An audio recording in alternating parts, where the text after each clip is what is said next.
Köçede jarınjılagaç mına jas geldi. Erteң jarışat musulmandын kızdары.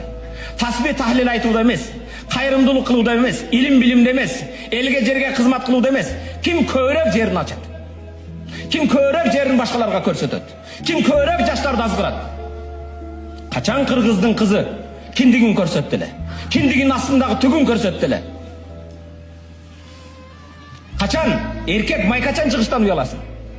Biz төшөккө кийгенди, кыздарыбыз көчөгө кийип атат. Урматтуу мусулман бир тууган, качан коом оңолот? Коомдогу адамдардын жүрөгү көрө албастыкка, кызганууга, жек көрүүгө, паракорлукка толуп калган болсо, кимди бирөөдү кантип эптеп ушуну алдап кетсем, кантип ушунун бирдемесин жеп кетсем, канткенде ушуну тепселеп салсам, канткенде ушунун үстүнө чыгып кетсем, зина таркап кеткен коом кантип оңолсун?